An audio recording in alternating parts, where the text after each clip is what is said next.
I didn't think I'd be writing this here, but I guess that's what happens when you hit the kind of emotional bottom you can't really explain to people in your real life. My name's Andres. I'm 34, used to be married, used to live in a busy city where people walked fast and talked faster, and for a long time, I thought I had it all figured out. I married young, maybe too young, at 26, to a woman I genuinely believed was my person.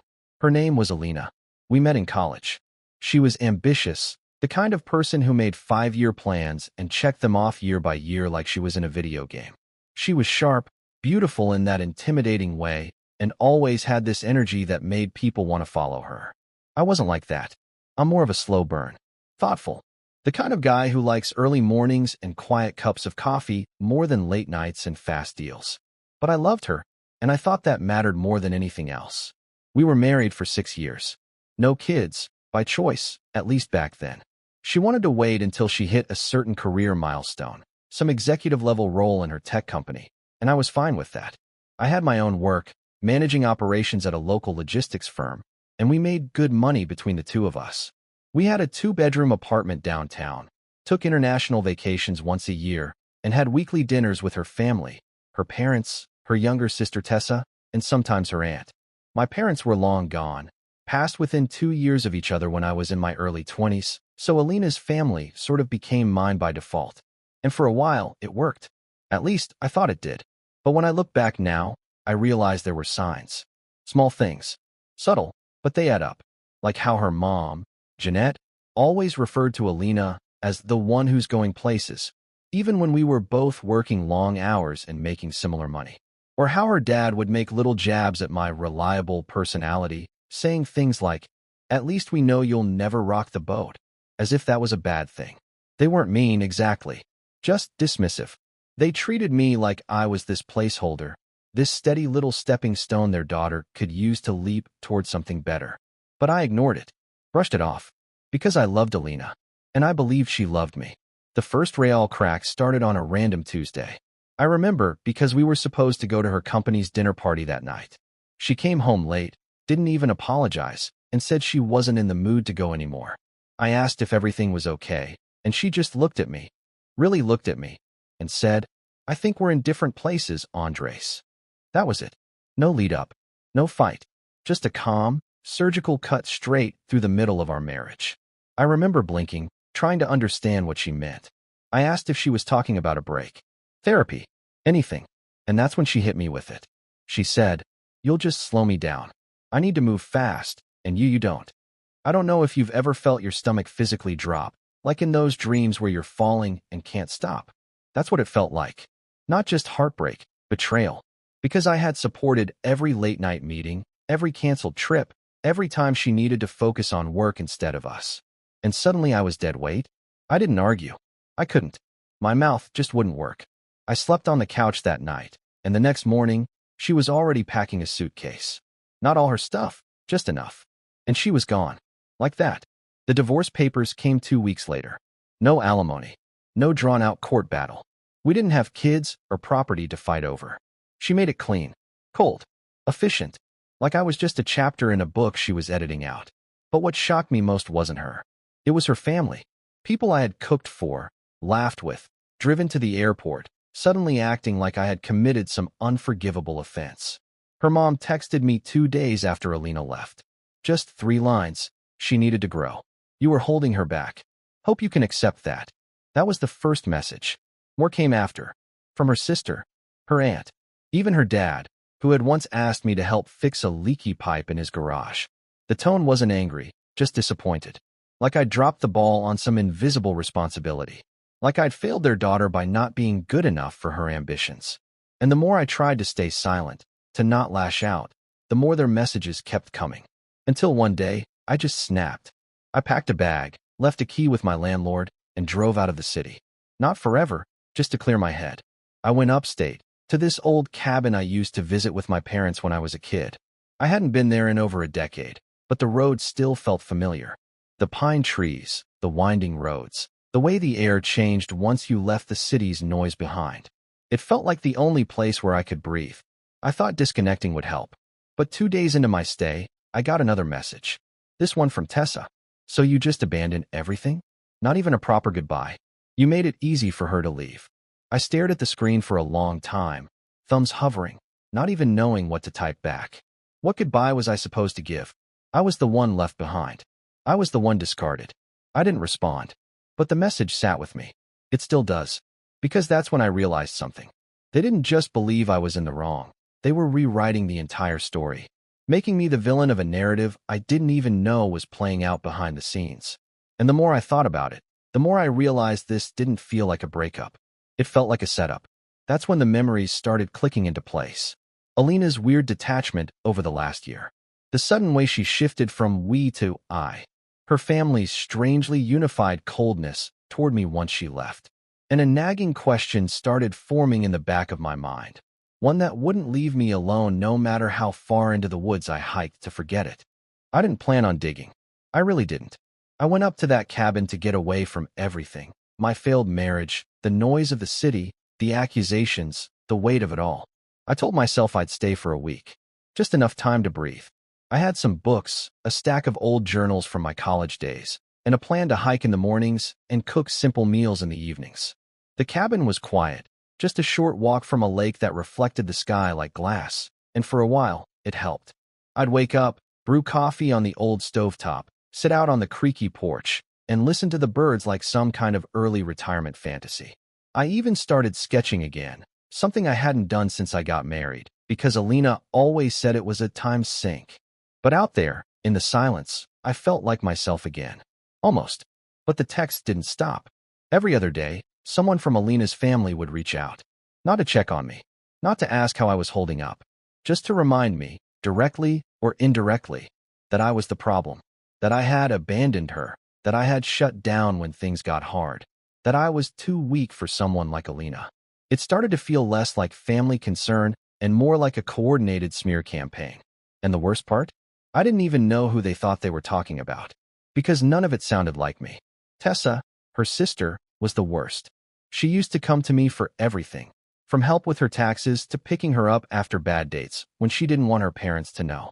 But now she was sending me paragraphs, literal paragraphs, about how Alina deserved someone who wasn't stuck in the past, how sometimes people outgrow others, and how I should be proud of how gracefully she handled it.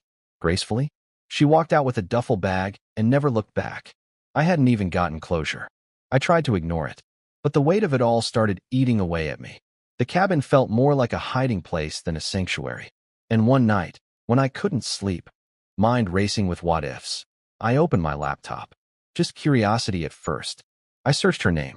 Alina hadn't changed her privacy settings. Her LinkedIn was updated. Director of Strategy, Apex Novatech. New role. Just 2 weeks after she walked out. 2 weeks. She hadn't mentioned a promotion. Not once. Not during our last month together. And now here it was. Big news, hundreds of likes, comments from coworkers saying, "Knew you'd get it." And finally. As if it had been in the works for a while. That was the moment something shifted in me. I wasn't just heartbroken. I was suspicious. The next day, I drove into the nearest town and parked myself at a diner with decent Wi-Fi. I started going back through my old emails, texts, shared documents. I wasn't looking for dirt. I just wanted answers. But patterns started forming. In April, months before the split, Alina had started moving her financials out of our joint accounts. She set up a separate savings account and routed her work bonuses there. She stopped syncing her calendar with mine, even though we always used a shared one. And she had quietly removed my name from the lease renewal. No conversations. No warnings. Just slow, quiet detachment. It felt surgical, calculated, like she had been preparing for the exit long before she made it official. And then came the betrayal that finally broke something in me. I went back to our shared drive, an old habit from our early years, when we used to store everything there: vacation plans, apartment paperwork, random to-do lists. I hadn't touched it in months. Most of it was outdated junk, but one folder caught my eye. Strategy Retreat, Q3. The date on it was from 3 months before she left. I almost didn't click it, but I did. Inside were presentation decks, slides with timelines, team goals, financial projections. But what stopped me cold was a photo buried in one of the slides. Alina, on a yacht, smiling, standing shoulder to shoulder with her direct report, Nick, a guy she swore she barely tolerated. In the photo, She was wearing the necklace I'd gotten her for our 3rd anniversary. The one she told me she lost on a business trip. I sat there for a long time, staring at that image, feeling my stomach twist. I knew that smile. I used to be on the receiving end of it. But what crushed me wasn't the photo, it was the file metadata. The slide had been created on a weekend we were supposed to be visiting my cousin in Vermont. The trip she canceled last minute, saying she had food poisoning. She wasn't sick. She was with him. And something told me this wasn't a one-time thing. I messaged a former colleague of hers, someone I'd met a few times at company events. Let's call him Jared. We weren't close, but he always struck me as decent. I asked if he had a minute to talk about Alina. He replied instantly, "Been wondering when you'd reach out." That's when I knew. We got on a call. He sounded uncomfortable, like he didn't want to get involved. But eventually he said, "Look, I don't know the full story, man, but she and Nick? That's not new. People notice stuff for a while. The late nights, the way they talk to each other. I thought you knew. I'm sorry." I thanked him, hung up, and just sat there. That was the moment everything shattered. The loneliness, the confusion, the way her family kept attacking me. It all clicked into place. They weren't defending her because they thought I was the bad guy. They were defending her because they knew she had betrayed me. And they didn't care. Worse, they supported it. Because Alina hadn't just left me. She had orchestrated her exit like a business decision. Cut the emotional losses. Silenced the guilt. And left me behind like obsolete software. And now her family was trying to rewrite the narrative to make me look like the failure. The anchor. The liability. I drove back to the cabin in silence, numb. That night, I didn't sleep. I sat by the fire pit outside with a blanket and a bottle of cheap bourbon I found in the pantry. The wind howled through the trees, and I felt like I was unraveling. Like I had built my life on a foundation that had been eroding under me for years. And then, the final straw. The next morning, I woke up to a voicemail from her father. "Andres," he said, voice tight. "I heard you've been poking around. That's not going to help anyone. You're better than this. Alina's moved on. She's doing well. You need to stop making this difficult." That's when I realized they knew. Her whole family. They weren't confused. They weren't reacting to rumors. They had known she was leaving me for someone else. Maybe even helped her plan it. That's why they were texting. That's why they were guilt-tripping me. They weren't trying to support me. They were trying to keep me quiet. To make sure I disappeared from the story. And for a moment, I almost did. I almost packed up and drove home in defeat. Let them have the narrative. Let them erase me. But something deep inside me, something I didn't even know I had, rose up like fire. I wasn't going to be erased. I wasn't going to disappear. They wanted me to walk away. To let her move on cleanly, without consequences. But they underestimated one thing. I may be slow. I may be quiet. But I don't forget. And I don't forgive betrayal dressed as dignity. That day, I made a decision. I was going to let them keep writing their little story. But I was going to write my own ending. And when I was done, none of them would see it coming. I didn't tell anyone I was coming back to the city. It was early September when I finally left the cabin, packed the last of my things into the car, and took the slow drive back down the mountain roads. The leaves had started to turn, orange, rust, that firework red that only lasts a week. And I remember thinking how strange it felt, watching the world change so visibly, while I was coming back to a life that looked exactly the same on the surface but had been gutted from the inside out. I moved into a furnished short-term rental a few blocks from my old apartment. Not because I wanted to be close to Alina, but because I needed to start over somewhere familiar. Somewhere that didn't feel like hiding. The place was small, just a studio with creaky floors and a kitchenette barely big enough for a microwave and a kettle, but it had a window that looked out onto the street. That mattered. It let in light, movement, proof that the world kept spinning. The first few days were hard. I'd wake up in the middle of the night and forget where I was. I'd reach for the other side of the bed and remember no one was there. Worse, I'd catch myself having phantom conversations in my head, things I wanted to say to her, things I'd never get to say. And even though I knew what she did, even though I had seen the photos and heard the truth, I still missed her in flashes. Like muscle memory. That was rock bottom. I stopped checking social media, stopped responding to texts, even from my few remaining friends who hadn't taken sides. Some of them had quietly distanced themselves, not saying anything outright, but sending that kind of awkward silence that feels louder than any accusation. Alina had always been the more magnetic one in our social circle, and I was starting to see how many of those friendships were hers, not ours. I spent my days in a fog. Woke up, showered, walked down to the same cafe every morning, ordered the same black coffee and croissant, and sat by the window with my laptop open. But I didn't work. Not really. I stared. I people-watched. I nursed my bitterness like a wound I couldn't stop touching. But something started changing when I began sketching again. At first, it was just a way to pass the time. I drew the people outside the cafe, the crooked street signs, a waitress with a high bun and a permanent scowl. But slowly, my hands remembered what they used to love about it. The quiet rhythm, the control, the way the world slowed down when you tried to capture a moment instead of rushing through it. One afternoon, the cafe owner, a guy named Leo, probably in his early 50s, came over and said, "You draw every day. You ever thought about putting that stuff out there?" I gave him a tired smile. "For who?" I said. "For yourself," he shrugged. "Or anyone who needs to see something that isn't a screen for once." I laughed it off. But later that night, I scanned a few of my sketches, just for myself. Then, on a whim, I made a new Instagram account. Anonymous. No selfies, no tags. Just art. No expectations. I posted one sketch a day. No captions. Just the image. And slowly, without me even noticing, it grew. People started commenting, messaging, sharing. They said the drawings felt honest. Melancholy, but hopeful. One person wrote, "I don't know why, but this made me cry a little." Another said, "There's so much quiet in your work. It makes me feel seen." That one stuck with me. I didn't realize how much I needed to feel seen again until someone put it into words. I got a DM from a small online art magazine asking to feature me. I didn't reply for 2 days because I didn't believe it was real, but it was. A few weeks later, I had my first ever interview, published under the name AW. They asked about my influences, my process. I told them I was rediscovering myself after losing everything. They called the piece Sketches of Survival. After that, the momentum picked up. Not viral, not overnight fame kind of big, but steady, real. I started getting commissions. People wanted portraits, illustrations for blogs, even a tattoo design. I opened a print shop and sold 3 pieces in the first week. That felt like winning the lottery. But success wasn't just external. Something inside me was shifting, too. I started going to therapy. Real therapy. Twice a week. I didn't tell anyone because I didn't want to hear the usual good-for-you platitudes. I went because I needed to understand why it still hurt. Why I was still carrying shame that didn't belong to me. My therapist, a soft-spoken woman named Raina, helped me unpack it. The years of subtle gaslighting.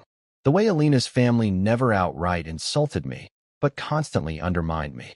The emotional erosion that made me believe I was the problem, that I had failed her. Raina said something I'll never forget.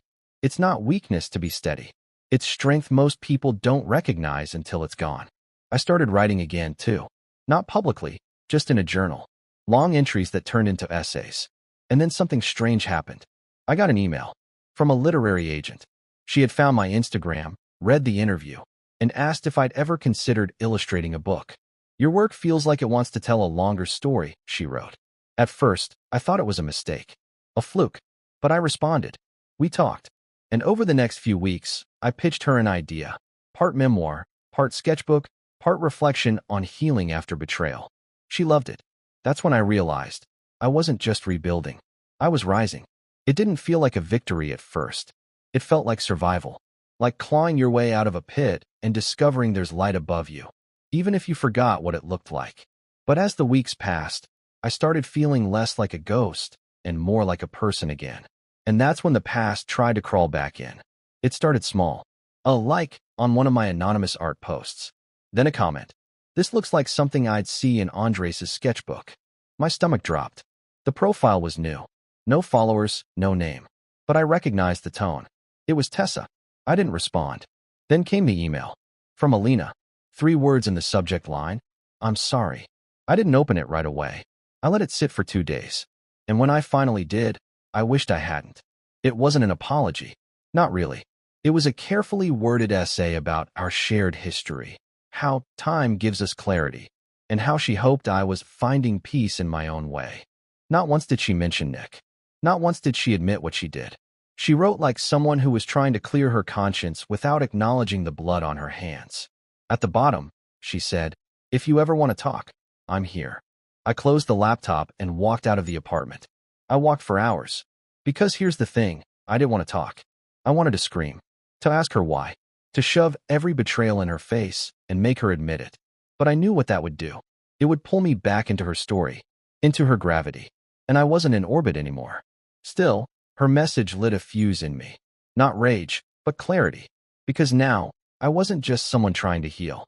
I was someone who had rebuilt. Quietly. Fully. And that gave me something I never had before. Leverage. She didn't know what I'd become. She thought I was still up in that cabin, licking my wounds.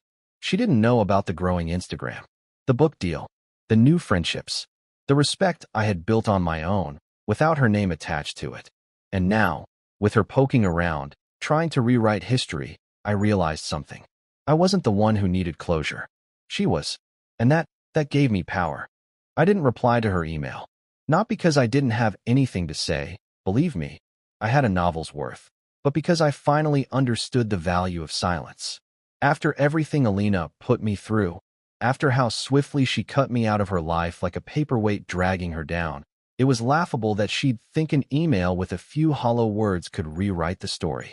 No admission, no truth, just polished guilt. The kind you send to soothe yourself before moving on again. And I knew that. I knew her. So I left it sitting there. Unread. No reply. No closure. Because that's what hurt people like her the most. Not screaming matches, not accusations, but disinterest. Indifference. The realization that the person they expected to grovel, to chase, to unravel, simply doesn't care anymore. But I did care. Just not the way she thought. See, the moment she reached out, that was the signal. The moment I knew she wasn't as secure as she wanted to appear. That she'd been watching me from a distance. Maybe since I started gaining traction online. Maybe through mutuals. Maybe because something in her life wasn't going the way she'd planned. But the truth? People like Alina never check in unless they're nervous. Or guilty. Or both. That was when I knew I had an opening. A real one. I didn't want petty revenge. I wanted narrative control. I wanted to pull the curtain back and show everyone. The friends who drifted, the family who shamed me, the colleagues who whispered, that the version of the story she sold them was a lie. That the man she painted as dead weight was now flying. And for that, I need to play a longer game. So I started planning. First, I made a list. Not of enemies. This wasn't about revenge on every single person who doubted me, but of witnesses. People who had seen the shift, but said nothing. Friends who sat on the fence when the marriage ended and quietly aligned themselves with her narrative. Mutuals who chose her dinner parties over my side of the story. Co-workers of hers who always gave me that too polished smile. Not to attack them, but to understand the social chessboard.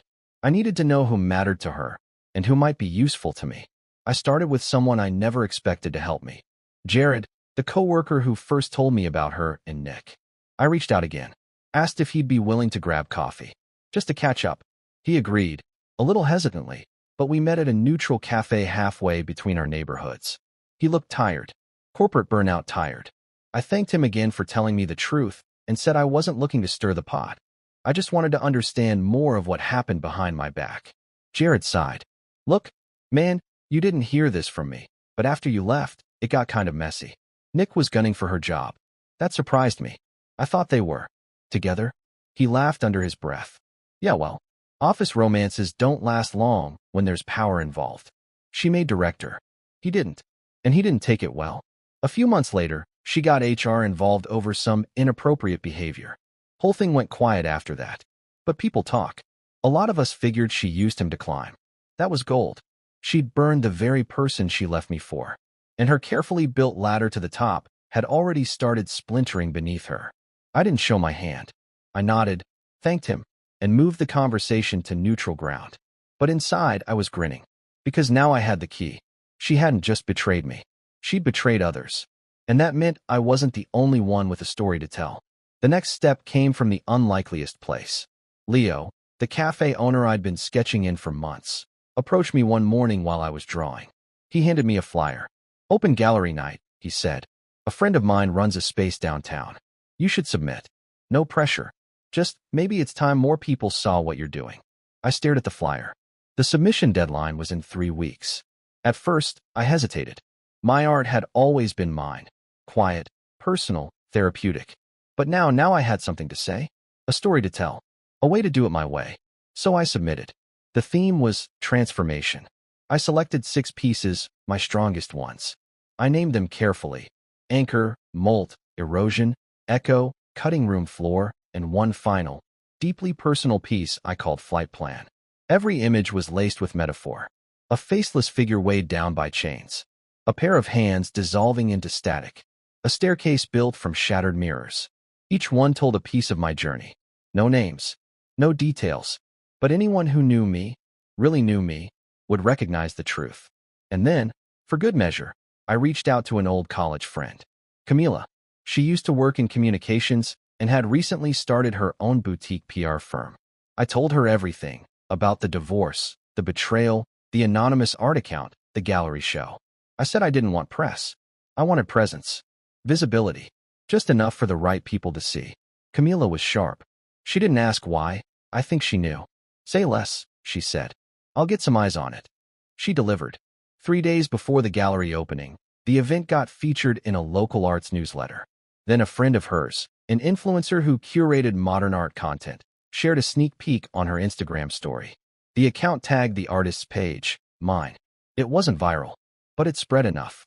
I saw the followers tick up. I saw familiar usernames pop up, including one that made my blood go cold. Tessa_LN.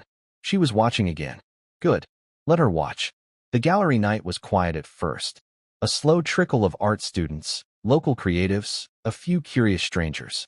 Then, around 8:30, the energy shifted. A cluster of well-dressed people came in together, people I recognized. Old friends of Alina's, her co-workers, even, unbelievably, her mother, Jeanette. She walked through the space like she was inspecting a hotel lobby, clutching a glass of wine, whispering to her friend. Then she reached flight plan, my final piece. The one I had poured everything into. It was a side profile of a man mid-leap, with a parachute that wasn't a parachute at all, but paperwork. Torn documents, contracts, digital screens unraveling into wings. And beneath him, in soft ink, the shadow of a woman with scissors in her hand. I stood across the room and watched her expression tighten. Jeanette turned to her friend and muttered something. They didn't smile. They moved on quickly.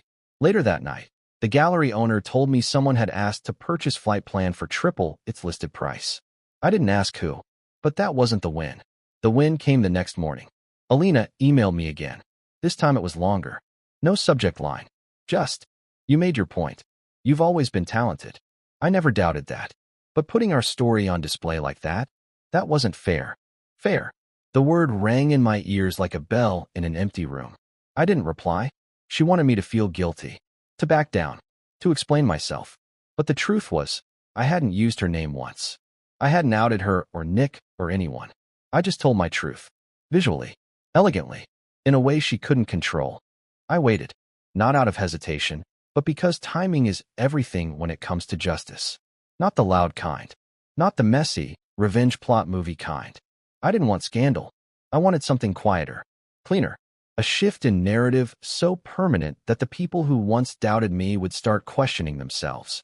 Because people like Alina, those who climb over others and torch their pasts, don't fall from scandal. They fall from silence, from being exposed in a way they can't control, can't spin, can't dress up in PR. So I waited. I watched. And when the moment came, I acted. The final piece of the setup fell into place a few weeks after the gallery. My art was gaining traction, still under my pseudonym, AW. But people had started connecting the dots. A well-known lifestyle blog published a profile on the artist redefining emotional storytelling in ink. And someone commented under the post. I knew him. His ex-wife said he couldn't grow. Looks like he's doing just fine. It blew up. Within 2 days, screenshots of the comment were circulating on social media. People debated in threads whether the story behind the art was real. Some speculated it was about a cheating ex. Others said it felt more like corporate betrayal. But none of them knew for sure. Except one person. Alina. She emailed again. The subject line this time was just my name, Andres. I opened it. I know I'm not the hero in your story. But this is too far. You're turning me into a villain. And people are listening. That was it. No denial. No defense. Just panic. It was perfect. Because I hadn't said a single word about her publicly. I hadn't named her. I hadn't even hinted at her identity. And yet, here she was, unraveling over shadows. The guilt was eating her alive, which meant my silence had become the loudest thing in the room. That's when I pulled the trigger. Phase 1 was simple. I reclaimed my name. I updated the Instagram bio of my art account, AW equals Andres Whitmore. Within an hour, I posted a short video. Just my voice over a slideshow of my sketches, reading a piece I'd written in therapy, a soft, reflective monologue about losing yourself in someone else's dream and finding your own once they're gone. It ended with a line I'd written months ago, but saved for this moment. I wasn't holding her back. I just wasn't running her race. Turns out, mine had better views. The post exploded. People reshared it with captions like this. Others wrote, "I want this framed on my wall." My following doubled in a week. My inbox flooded with offers, podcasts, sponsorships, even a gallery in Chicago asking if I'd be open to a solo exhibition. But the most important part? Everyone who knew both of us now knew the truth. They couldn't unhear that voice, couldn't unsee the growth, the stability, the self-awareness. I didn't have to say what she did. I didn't have to say anything. Phase 2 was quieter, but it hit harder. I sent a package, not to Alina, to her parents. Inside, a signed limited print of flight plan, wrapped carefully, professionally, with a typed letter on thick, cream stationery. No apology, no explanation, just 2 lines. "You always said I was slow, but slow isn't weak. It's deliberate. Andres." That was the first and last communication I ever sent them. I never heard back, but I saw that Tessa deleted her comment on my art post 2 days later. Her account went private. Phase 3 was where the house of cards finally collapsed. Jared, my old contact at her company, reached out again, this time with news. Apparently, there had been another HR complaint. Not about Alina this time, about Nick. Something he'd said in retaliation after being passed up for another promotion. But in the investigation, Alina's name kept coming up. People started talking about how she'd fast-tracked certain people, how she'd strategically restructured teams to place herself in higher-ranking roles, how she'd left her husband out of nowhere and started dating a co-worker weeks later, an HR violation she had quietly buried. This wasn't gossip. It was a pattern, a track record, and the execs started connecting dots. Jared said her department was being audited, that she'd been asked to take a leave of absence while they sorted things out. Not a firing, not yet, but a pause. And in a company like Apex Nova, a pause is death. She emailed me one last time. No subject. "I don't know what you told people, but congratulations. You got what you wanted." I read it, exhaled through my nose, and finally replied. Just one line. I didn't tell anyone anything. I just told my story. And that was true. I never named her, never shamed her, never fought dirty. But she did. And her story couldn't survive without mine. Fallout rippled quietly. Some of our old mutual friends started following me again. A few even messaged me, carefully crafted check-ins that pretended they hadn't taken sides. I didn't respond. I didn't need to. Camila, my PR friend, called me one night and said, "You know what the best revenge is? You didn't burn the bridge. You rebuilt a palace on the other side." I laughed, but she was right. My art was now in galleries across 3 cities. My book was in production, scheduled for a spring release. I had a new apartment, a real one, with tall windows and hardwood floors and walls full of framed sketches. I had a new circle of people, too. Artists, writers, people who didn't care about who I was married to, only who I was becoming. And as for Alina, last I heard, she'd quietly stepped down, said she was taking time to reset. No public scandal, just a career that slowed to a crawl. The irony didn't escape me. She left because I was slowing her down. Turns out, she couldn't run without someone to step on. But I could, and I did. I built something real, something she couldn't touch, couldn't spin, couldn't use. And for the first time in years, I wasn't chasing anyone. I was just walking forward, deliberately, toward a life that didn't need her name in it.